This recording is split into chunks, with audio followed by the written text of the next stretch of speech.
아침에 시장을 알리는 글로벌 주식 라이브 월스트리트 모닝 브리핑 11월 9일 목요일 방송 시작하겠습니다. 여러분 안녕하세요. 여도은입니다.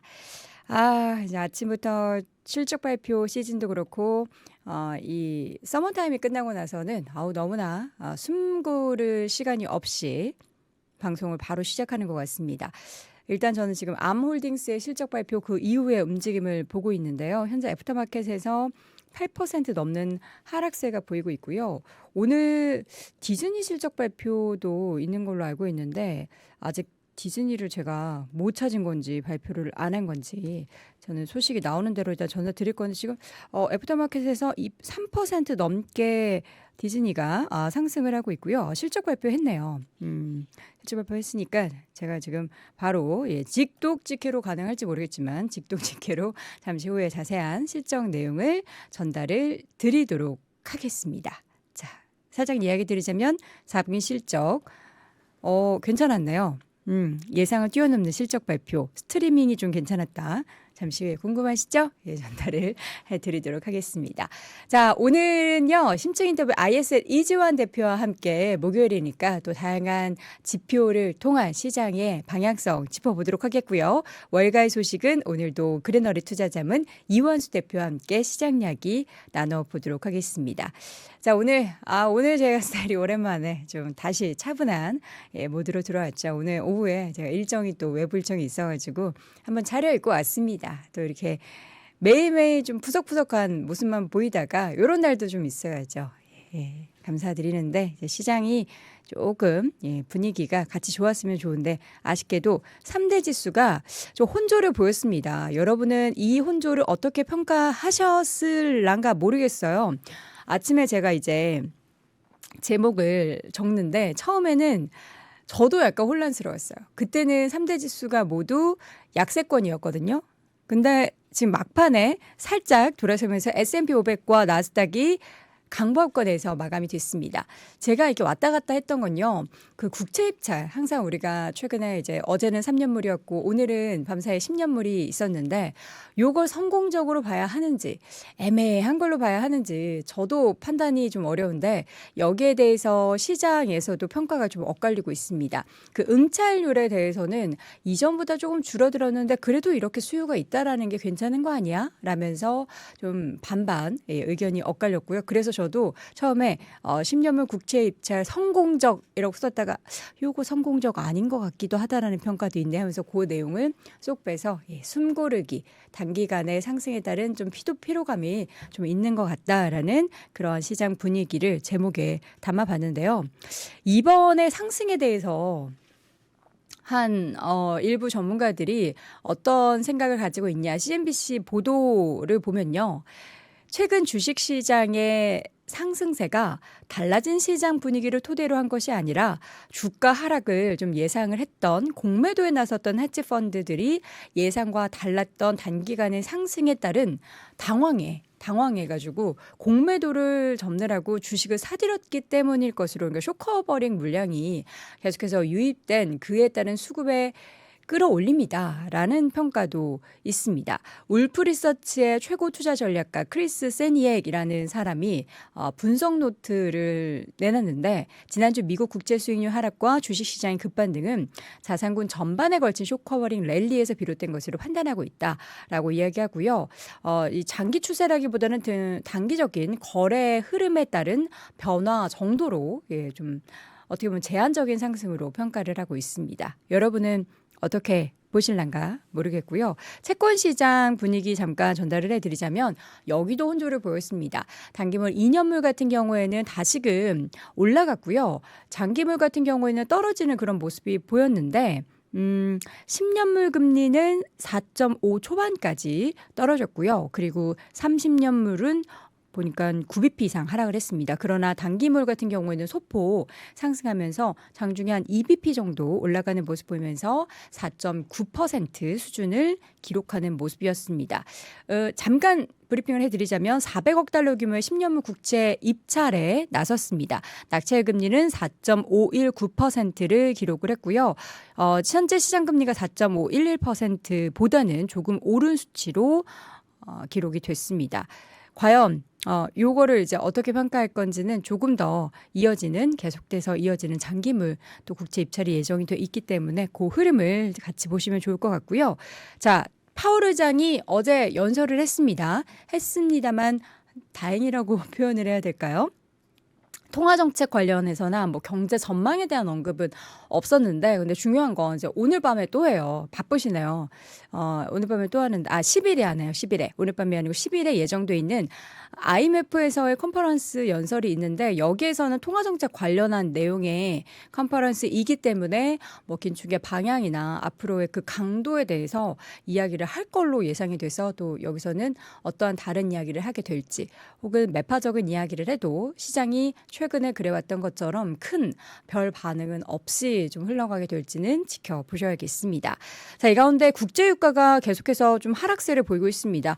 어제도 3% 이상의 하락이 보였는데요. 밤사이에도 2에서 3% 정도의 하락이 나타났습니다.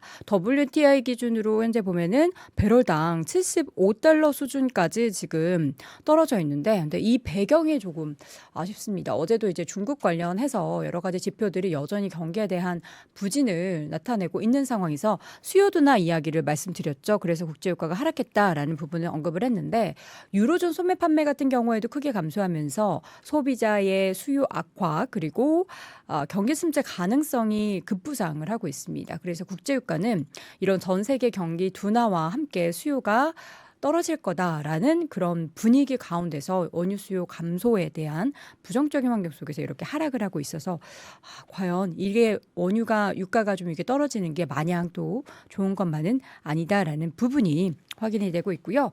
자, 실적 발표한 기업들 굉장히 많습니다. 일단 ARM 같은 경우에는 다시 한번 주가 볼까요? 아까는 방송 전에 저희가 8% 하락하고 있다고 말씀드렸는데, 현재 구간에서도 낙폭을 좀 줄이긴 했지만 7%대 하락세를 보이고 있습니다. 본장에서도 1.5% 하락했는데요.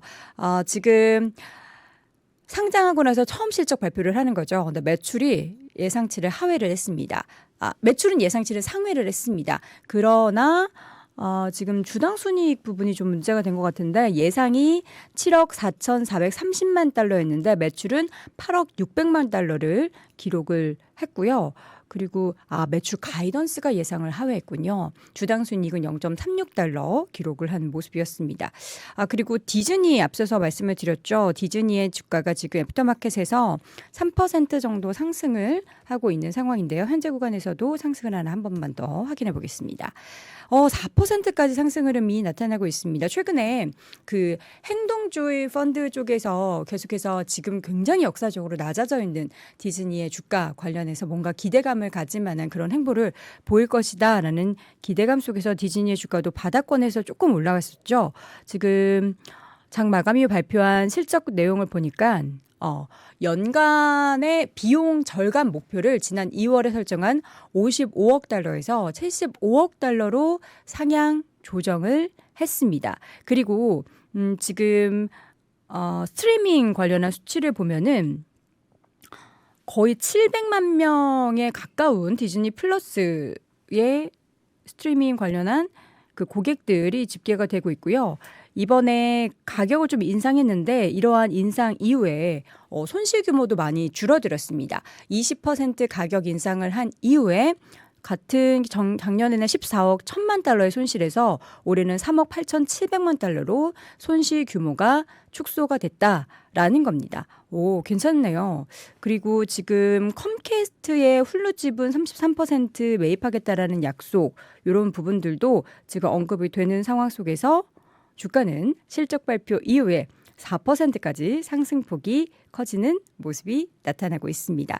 주당 조정 순이익 같은 경우에도 0.69달러를 예상을 했는데 0.82달러로 나타났고요. 매출 같은 경우에는 예상치를 소폭 하회했네요. 214억 3천만 달러를 예상을 했는데 212억 4천만 달러를 기록을 한 모습이었고, 전년 같은 기간 대비해서는 5% 정도 증가를 했습니다. 여러분 영어 공부 열심히 하십시오. 아침부터 잠이 덜 깐 상태에서 미국 꼬부랑 글씨를 보려고 하니까 힘드네요. 자, 이렇게 됐고요. 그래서 지금 전체적으로 실적 발표하고 나서의 움직임은 좋게 나타나고 있는데 엇갈린다. ARM은 안 좋지만 디즈니는 괜찮다라는 부분 확인이 됐습니다. 자, 이제는 맵을 보면서 시장 이야기를 풀어보도록 하겠습니다. 제일 초록색 여러분 뭐가 보이십니까? 오라클도 보이고 하는데 저기 우측 상단에 1112 보이시죠? 1112의 주가가 밤사이에도 3%나 올랐습니다. 그 배경에는 미국 FDA에서 1112의 당뇨병 치료제인 마운자로를 다이어트 신약으로 승인을 했다라는 소식이 전해졌습니다. 1112가 그래서 요 다이어트 약은 젯바운드라는 이름으로 출시할 계획인데 이거 보니까 근데 같은 성분인데 마운자로는 $1,023예요. 그러니까 134만 원. 근데 이게 젯바운드로 출시가 되면 이제 올해 말쯤 출시가 될 예정인데 한 달치 기준으로 $1,060. 그러니까 기존 마운자로보다는 조금 비싸죠. 130만 원, 한 140만 원 정도 될 것 같습니다. 그래서 고가가 형성이 됐기 때문에 좀 고가로 형성이 돼서 의료보험이 없는 개인 사용자들의 좀 접근이 쉽지 않을 거다. 그렇게 된다면 우리가 생각하는 것보다 수요가 폭발적이지 않을 것 같다라는 생각도 할 수 있을 법한데 어쨌든 미국 FDA에서의 승인 소식과 함께 주가는 장중에 3% 넘게 오르는 모습이었습니다. 자, 그리고 또 맵을 쭉 보면서 종목별 움직임 확인을 해보도록 하겠습니다. 빅테크 종목들 약간 쉬어가는 아마존이 있긴 했지만 애플, 마이크로소프트, 구글, 엔비디아 등의 종목들은 모두 올랐고요. 메타도 0.3% 소폭 올랐습니다. 반도체 쪽을 보면은 조금 빨간불이 더 많죠. 전일 좀 크게 상승했었던 인텔이 2%대 쉬어갔고요. 엔비디아는 주가는 1%대 강세. 반면 테슬라를 비롯한 전기차 그리고 자동차주들은 좀 쉬어가는 모습이었습니다. 테슬라는 약보합권, GM과 포드도 각각 하락했고요. 리비안 같은 경우에도 연간 생산치 상향을 했지만 손실 규모가 예상보다 작았다는 소식에도 주가는 2%대 하락하는 모습을 보였습니다. 자, 그리고 실적 발표한 또 다른 기업 로블록스 요즘에 다시금 월간 활성 이용자 수가 좀 늘어나고 있다고 해요. 그래서 예상보다 강한 분기 실적 발표한 이후에 주가가 본장에서 11%대 올랐고요. 반면 워너브라더스 디스커버리 주가가 좀 크게 하락을 했습니다. 19%까지 하락을 했는데 매출이 예상치를 하회했다라는 소식이 배경이 됐습니다.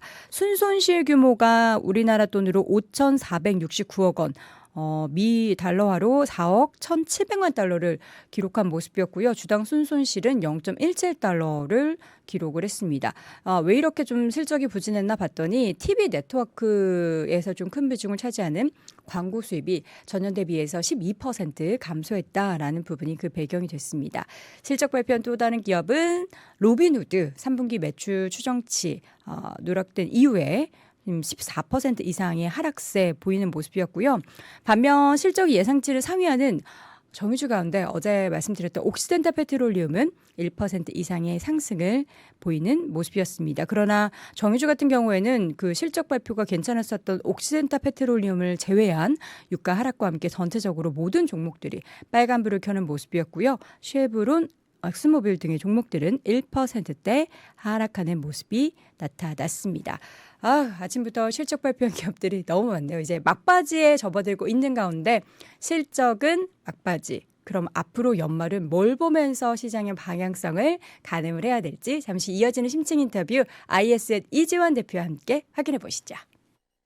네, 요즘 제가 머릿결에 되게 많이 관심을 갖고 있어요. 사실 그동안에는 너무 귀찮아가지고 샴푸도 대충 쓰고 뭐 이랬는데 요거 이제 출시되고 나서 저는 이제 김프로님의 리치골드를 지금 쓰고 있거든요. 약간 추우니까. 근데 확실히 좋아졌어요. 아름다운 머릿결 보이십니까? 여러분도 궁금하시다면 3프로 요 리치골드 샴푸 한번 써보시기 바라겠고요. 아침부터 정신이 저만 없었던 거죠. 여러분은 괜찮으시죠? 예. 근데 좋아요 수가 조금 안 괜찮은 것 같아서 여러분 지금 심심하시다면 손가락 1초만 좋아요 버튼에 한 번만 좀 갔다가 살짝 얹어주시면 감사드리겠습니다. 자, 이어지는 심층 인터뷰 IS의 이지환 대표와 함께하도록 하겠습니다. 대표님 어서 오세요. 안녕하세요. 옆에서 절 보기가 조금 안쓰러워 보였는데 어땠습니까? 아침 너무 바쁘신 것 같아가지고 실적 발표가 또 너무 많이 나왔고 또 맞아요. 이게 서머타임 끝나니까 시간이 사실 준비하는 사람들이 촉박할 것 같아요. 네. 쪽박합니다. 쪽박하고 예, 영어 공부를 정말 더 열심히 해야겠다라는 생각을 오늘 월트 디즈니 실적 내용을 보면서 다시 한번 느꼈습니다. 여러분들은 편하게 보세요. 제가 열심히 할 테니까 여러분들은 편하게 들어주시길 바랍니다. 실적 발표 거의 이제 끝물이에요. 네. 그러면 이제 앞으로는 뭘 보면서 시장을 가늠해야 될지 어제 뭐 CNBC 보도 내용 전달 드렸지만 이거 그냥 단기 쇼커버링에 의한 단기 상승이야를 보는 쪽도 있어가지고 이지현 대표님은 어떻게 좀 보시는지. 저는 뭐 계속 있어 긍정적인 관점을 말씀을 드리고 있고 네. 이번에 이제 조정을 좀 받을 때도 결국 이제 주도섹터 빅테크 기업 위주로 다시 형성될 가능성이 높으니까 이쪽에 이제 주목을 해야 된다라고 말씀을 좀 드렸는데 계속해서 이제 최근 몇 주간 말씀드렸던 부분 중에 하나가 지금 팬데믹 이후에 나왔던 이 일련의 과정들 금리를 고강도로 올리고 지금 고금리 상태가 지속되는 이 부분이 과거의 사이클과는 그렇게 일치할 수가 없다라는 부분으로 과거의 데이터를 참조하시는 분들이 최근에 이제 애널리스트들도 많이 이제 혼란스러운 부분이 있습니다. 그래서 계속해서 이 부분을 말씀드리는데 오늘은 과거의 사례에서 최근에 이제 가장 비슷하게 인식이 되고 있는 60년대 후반 지난주에 잠깐 말씀을 드렸는데 그 부분에서 지금 금리와 관련된 부분을 발췌해서 좀 비교를 해서 말씀을 좀 드리겠습니다. 이제 이 부분을 말씀드리려는 이유 중에 하나는 지금 현재 이제 우리가 증시가 굉장히 큰 폭의 조정을 받았는데 아마 그 조정을 받았던 구간에서 우리가 좀 생각해봐야 될 부분은 보통은 이제 우리가 이 정치 사이클은 경기 사이클에 조금 선행해서 비슷한 흐름을 좀 보였고 증시가 조정받을 때는 경기가 굉장히 좋지 않다라는 대부분은 이제 이 사이클에 일치하게 됩니다. 근데 사실 이번에 우리가 작년, 재작년 증시가 큰 폭으로 조정을 받았을 때 사실 뭐 경기가 침체로 가지는 않았습니다. 그래서 경기가 침체로 가지 않는데 증시가 조정받았던 예가 그렇게 많지는 않습니다. 그래서 우리가 60년대 후반과 비교를 하는 것은 그때가 지금과 비슷하게 경기 침체로 가지 않았는데 증시가 조정을 받았을 때입니다. 네. 그래서 이 부분을 잠깐 비교해 볼 필요가 있는데 제가 그 하방을 얘기할 때 우리가 가장 이제 작년 그 하방에부터 우려스럽게 봤던 부분이 장단기 금리 역전차가 나면 경기 침체가 들어갈 것이다라는 부분인데 이 부분을 말씀드릴 때 이게 과거의 사례와는 좀 다르다라는 부분을 말씀을 좀 많이 드렸습니다. 이유는 보통 이제 장단기 금리 역전차가 장기 금리가 하락을 하면서 장단기 금리 역전차가 나야 되는데 이번 같은 경우는 단기 금리가 연준에 금리가 가파르게 인상되면서 단기 금리가 치솟으면서 장단기 금리 역전차가 났거든요. 그러면 이게 보통은 장단기 금리 역전차가 해소될 때도 보통은 단기 금리가 급락을 하면서 보통은 장단기 금리 역전차가 해소되는 경우가 많이 있습니다. 근데 보통 단기 금리가 급락할 때는 거꾸로 얘기하면 연준이 금리를 인하할 때인데 그때는 경제 상황이 좋지 않을 때죠. 그러다 보니까 보통 금리가 단기 금리가 인하되면서 장단기 금리 역전차가 해소되면 경기가 상당히 안 좋은 구간으로 진입하는 이제 이런 경우가 상당히 많았는데 이번에는 이제 특이하게 다시 장기 금리가 상승하면서 이 장단기 금리 역전차가 좀 줄고 있죠. 그러니까 이 부분이 상당히 이제 이례적인 현상인데 이랬던 적이 67년도 요때 한 번 있었습니다. 그러니까 이때도 장단기 금리 역전차가 역시 해소되는데 이때도 이제 중요한 포인트가 증시가 조정을 좀 많이 받았지만 경기 침체에 들어가지는 않았습니다. 그러니까 그때와 지금도 비슷한 상황인데 그래서 그때 많은 이제 그 당시는 이런 현상이 처음이었기 때문에 당연히 주식 시장은 경기 사이클에 따라서 경기가 좋으면 올라가고 경기가 나쁘면 내려가고 이 사이클에 따라왔는데 이걸 벗어난 게 이제 이때가 처음이었는데 그래서 이때 많은 이제 학자들이 왜 이렇게 증시가 조정을 받았을까라고 연구를 해봤을 때 그때는 인플레이션이 심화되면서 정부의 고강도 긴축 정책 이것 때문에 증시가 조정을 받았다라는 결론을 어느 정도 내렸습니다. 그게 이제 지금 상황과 굉장히 유사한 거죠. 그래서 지금 본다면 연준의 아주 강력한 금리 인상 정책 때문에 증시가 조정을 받았지만 실제로 경기 침체를 우려하는 만큼 들어가지 않을 가능성은 그때와 비교하면 상당히 있다라는 부분이고 요거를 그래프로 잠깐 보면 이때 67년도에 기준금리가 가파르게 인상되고 이때 국채금리도 상승을 했었습니다. 그러니까 지금과 이제 비슷한 상황이 좀 벌어졌는데 실제로 그렇다면 증시가 이후에 해소가 되면서 경기 침체로 들어갔냐라고 보면 67년 이후에 보면 오히려 S&P 지수를 기준으로 본다면 상당히 많이 상승을 했었습니다. 그러니까 우리가 지금 현재 이 상황에서 무조건 경기 침체로 갈 거야라고 생각하고 증시가 빠질 거야라고 생각한다면 이때 60대 후반을 보면 오히려 증시가 상승했던 예가 있었습니다. 그러니까 그런 특이한 상황과 지금 상황을 어느 정도 비슷하게 인식을 좀 할 필요가 있다라고 말씀을 드리고 싶고 네. 그렇다면 이제 문제가 됐던 부분이 뭐냐면 그때 이제 연준이 왜 그렇게 가파르게 인플레이션이 왔고 긴축을 했냐라고 본다면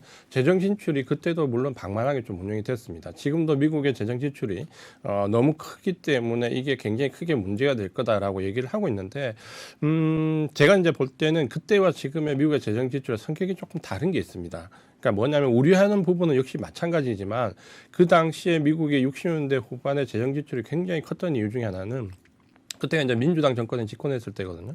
그때 복지 정책에 대해서 너무 많은 재정 지출이 상당히 나왔습니다. 특히 이제 월남전과 관련된 부분 재정 지출이 나왔고, 그래서 지금과 유사하다라고 얘기를 하는데 그때는 복지와 관련된 부분에서 재정 지출이 과도하게 나왔고요. 이번에는 역시 이제 처음에 팬데믹 이후에 어쩔 수 없는 그러한 그 상황에서 복지에 대한 지출이 늘었고 여기에 러시아 우크라이나 전쟁까지 나고 여기에 이스라엘 하마스 전쟁까지 나오면서 그때와 유사하다라는 얘기를 하는데 좀 이제 다른 부분을 우리가 인식해야 될 부분은 물론 그 지금 여기 그래프를 보면 복지성 재정 지출이 굉장히 최근에 늘어나고 있었고 여기에 공공서비스 재정 지출은 살짝 감소를 했었습니다. 그런데 이 부분이 지금 현재 보면 국방 지출은 감소를 하고 있고 오른쪽에 보면 정제 부분 재정 지출이 늘어나는 그러니까 최근에 와가지고 이게 조금 달라지는 패턴을 좀 보이고 있거든요. 이게 60년대과 다른 부분인데 이게 이제 어떤 의미가 있냐라고 본다면 미국 정부의 재정 지출이 컸던 부분은 상당히 우려스럽지만 지금 잘 보시면 왜 미국이 생각보다 경기가 나쁘지 않냐라는 그 관점을 우리가 생각해 본다면 첫 번째로 봐야 될 부분이 바로 이 부분입니다. 이게 어떤 의미가 있냐면 미국이 재정 지출이 굉장히 컸던 부분이 맞지만 과거 60년대처럼 복지와 관련되어 있는 포퓰리즘에 모든 것을 쏟아부은 게 아니라 잘 보시면 미국이 인프라 관련된 법안을 통과시키면서 낙후된 인프라 개선을 굉장히 많이 하고 있었죠. 네. 그리고 두 번째로 보신다면은 IRL 법안이나 신재생 에너지와 관련된 법안에 있어서 또다시 공급망 재편과 관련된 부분에 돈을 많이 쏟았죠. 특히 이제 이 과정에서 나온 게 리쇼어링. 결국 모든 공급망 관련된 부분에서 재편하는 과정에서 미국으로 산업 생산 기반 시설을 옮겨야 되는 뭐 이게 반도체 칩셋 관련된 부분이나 혹은 IRA 관련된 법안에서 굉장히 생산 기반 시설이 미국 쪽으로 많이 이동했죠. 네. 그러다 보니까 최근에 재정 지출이 물론 우려스럽긴 하지만 인프라 관련된 부분 그리고 공급망 재편 관련된 부분 리쇼어링 과정에서 나오는 생산 기반 시설의 확대라고 본다면 사실은 미국은 굉장히 지금 우호적인 상황으로 지금 접어드는 거죠.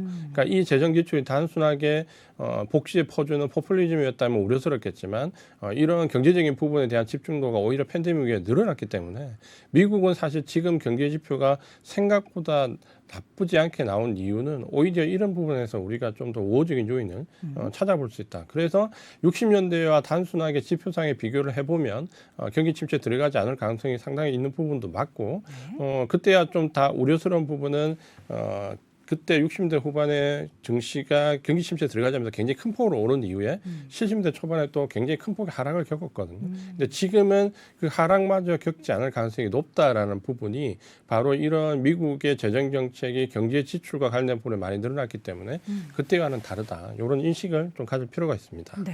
그때와는 다르고 그렇다면 우리는 걱정을 어떻게 그러니까 지금 제가 이제 연초부터 계속 말씀드렸는데 네.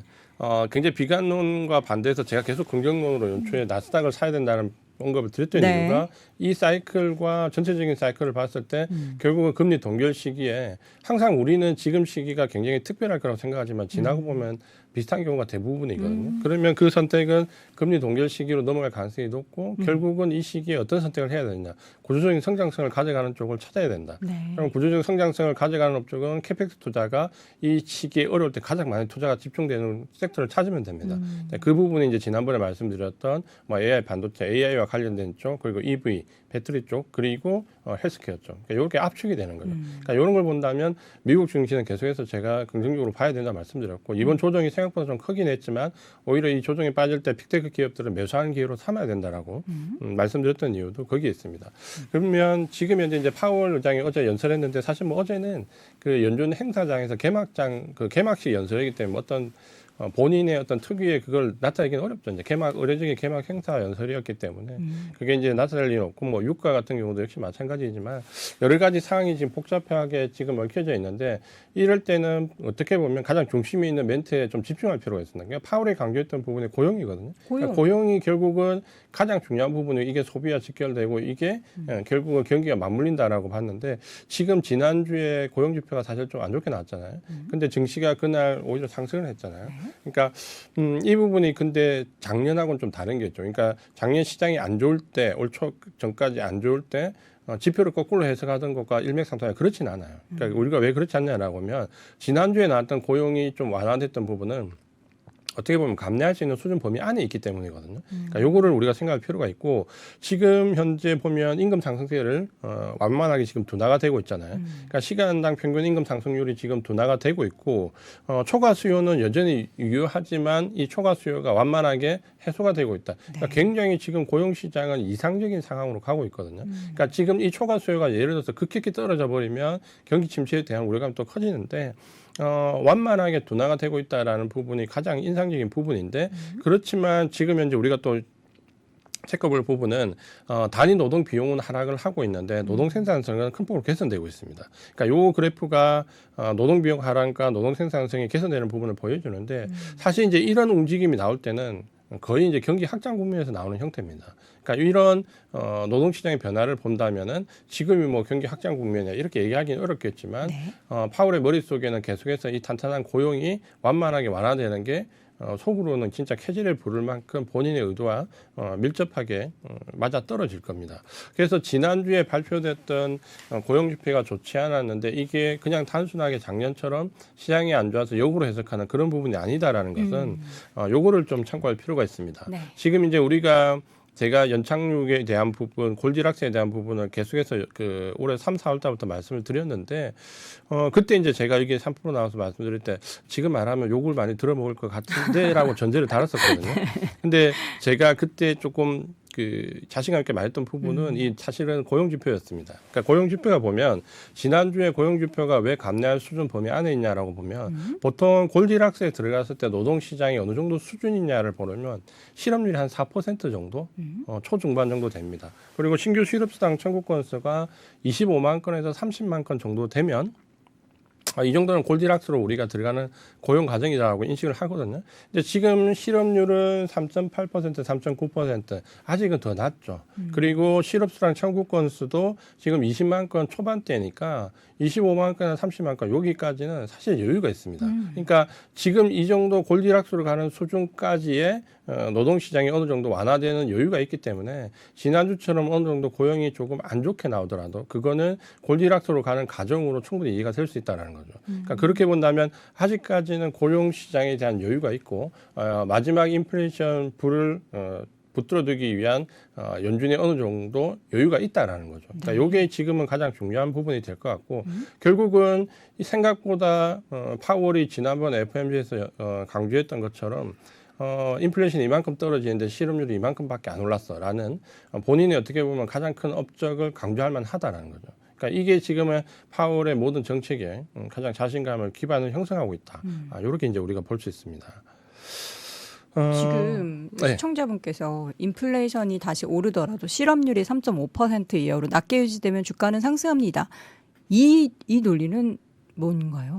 실업률이 4% 전후에 움직이면 보통 골디락스 상태, 4.5%가 넘어가면 경기 침체가 우려스러운 상태, 그리고 보통 실업률이 6% 넘어가면은 아주 시비한 경기 침체 이렇게 이제 우리가 기준을 잡는데 사실 뭐 이게 그렇게 절대적이지는 않습니다. 그러니까 경기 침체에 대한 판단은 미국의 경기 침체 위원회가 예전에 보여드렸던 그 지표상의 변화를 하나하나 다 체크를 하잖아요.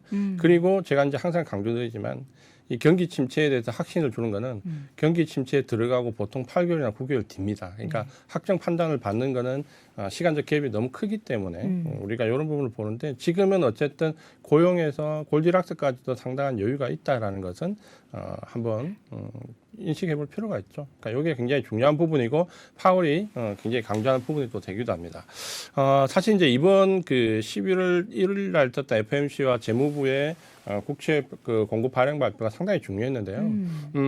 제가 이제 강조드렸던 부분이 이번 FOMC에서 뭐 금리가 동결되는 게 중요한 게 아니라 시장이 실제로 금리 중단에 대한 시그널을 언제 이제 받아들이느냐가 상당히 중요하다라고 말씀드렸고 네. 그게 10월달 FOMC 아니면 11월 FOMC라고 제가 좀 생각을 하고 있었는데 10월달에 이제 이스라엘 하마스 분쟁이 나면서 이게 오늘 그 딜레이가 돼버렸죠. 묻혀버렸고 이번에 이제 11월 1일날 그 FOMC를 하고 난 뒤에 일단 시장은 금리 인상이 어느 정도 중단됐다라는 금리 동결에 대한 그 부분을 받아들이죠. 그래서 사실은 이번에는 FOMC 발표보다는 시장의 반응이 중요했는데 지금은 국채 금리가 하락하는 부분을 보면 이제 이 부분에 대해서 어느 정도 받아들이고 있다라는 게 좀 보여집니다. 특히 그 재무부의 이제 국채 발행 물량이 이게 이제 가장 결정타였는데 사실 3분기에 워낙 많은 국채 발행 때문에 어쨌든 지금 기름을 부은 건 사실이거든요. 왜냐하면 그 정도 국채 발행이 나왔기 때문에 투기적 거래가 굉장히 많이 붙었습니다. 그런데 네. 이 부분이 그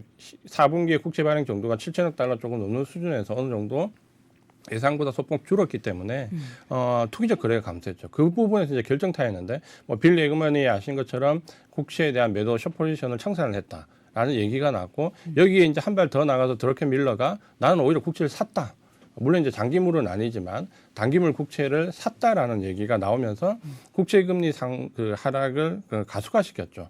이 부분이 좀 중요하고 특히 이 드러켄 밀러 같은 경우는 헤지 펀드에서 미치는 영향이 상당합니다. 네. 그러니까 드러켄 밀러가 어떻게 보면 헤지 펀드계에서는 조지 소로스와 함께 뭐 어떻게 보면 주식계의 오랜 버핏이거든요. 그러니까 조지 소로스나 드러켄 밀러가 어떤 포지션을 취하느냐가 헤지 펀드 전체에 그 미치는 영향이 상당한데 어쨌든 드러켄 밀러가 빌 레그먼에 이어서 롱 포지션을 잡았다.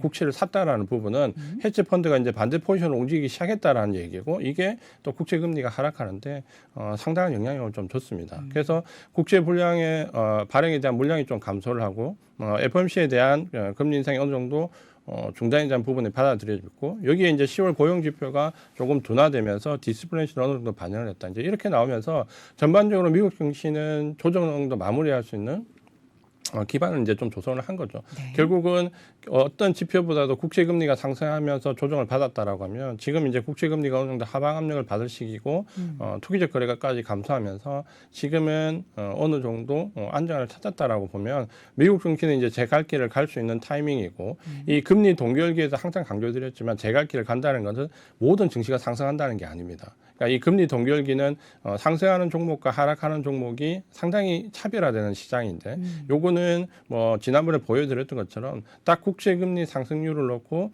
이 국채금리 상승을 넘어가는 일부 섹터 그러니까 나스닥에 해당하는 빅테크의 일부 기업들만 강하게 상승을 했고 S&P에서 경기와 관련된 종목들이 대부분 국채금리 상승률에도 미치지 못했다는 그러니까 이런 결과를 본다면 상승하는 종목과 하락하는 종목이 이제 극명하게 갈리는 시점이 왔고 그거는 결국 뭐 실적인데 그 실적이 이번 실적 발표를 보시면 아시겠지만 단순히 실적이 좋았다 나빴다로 주가가 움직이지 않습니다. 향후 이제 가이던스가 어떻게 되느냐 여부 그리고 핵심 사업이 어떻게 되느냐에 따라서 주가 등락은 달라지는데 결국은 이 경기와 맞물리면서 어느 정도 구조적으로 자체 내 성장성을 가져갈 수 있는 섹터. 그러니까 여기에 집중하시는 전략이 지금은 계속 유효하고 아마 지금 그 우리나라는 워낙 지금 뭐 공매도 금지 조치로 그 시장이 혼란스럽기 때문에 중심을 잡기가 힘든데 오히려 이 그 하나의 맥락을 가지고 증시를 좀 바라보시는 게 이 변동성이 확대될 때 휩쓸리지 않고 어느 정도 주도 섹터를 가지고 포지션을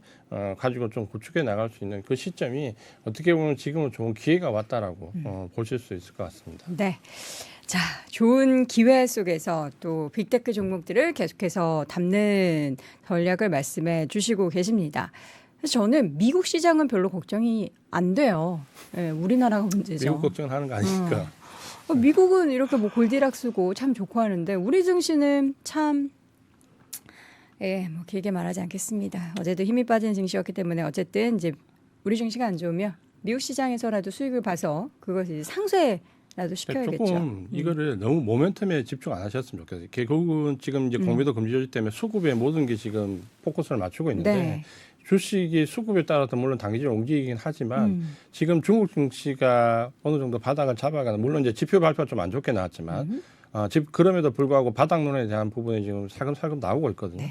그리고 글로벌 장시 자금 유입 동향을 보면 한 2주 전부터 중국 증시에 외국계 자금이 유입이 되거든요. 그러니까 이런 부분에 중국의 변화 그리고 미국의 지금 탄탄한 변화 그럼 결국 이제 수출 제한적 구조를 가지고 있는 우리나라가 중국과 미국이 좋은데 우리나라만 나빠지는 상황은 아니거든요. 근데 물론 지금은 최악의 상황이지만 내년 되는 기대감을 좀 가져도 되는데 이걸 지금 너무 수급 논리에 몰입되다 보면 기회를 좀 놓칠 수 있습니다. 그러니까 요거를 조금은 한 발 물러나가지고 펀더멘탈에 관련된 부분을 좀 보시고 내년을 대비한 전략을 세우시면 지금 충분히 기회가 좀 되실 수 있을 것 같습니다. 네. 알겠습니다. 이렇게 해서 오늘 시장 오늘은 뉴욕 증시가 또 그래도 숨고르기를 보였기 때문에 살짝은 불안한 마음이 있으셨을 텐데 그 불안감을 조금은 씻을 수 있는 이야기들 쭉 들어봤습니다. ISN 이지환 대표와 함께했습니다. 대표님 고맙습니다. 고맙습니다. 외환위기 오는 거 아니에요? 금융위기 오는 거 아니에요? 이런 질문들을 좀 굉장히 많이 받았었습니다. 탐욕이 되게 강했을 때 위험자산으로서의 극단적인 쏠림이 나타나고 공포감이 극에 달했을 때 안전자산으로서의 극단적인 쏠림이 나타나거든요. 과거의 일이 미래에 똑같이 일어난다 이건 아니지만 그때 당시에 위기 상황에서는 어떤 공통점들이 있었는지를 보면서 우리가 대비를 하는 방법도 고민해 볼 수 있고요. 과거를 제대로 이해하는 순간 위기의 실체가 드러납니다. 오건영의 현실 경제 이야기를 서점에서 만나보세요.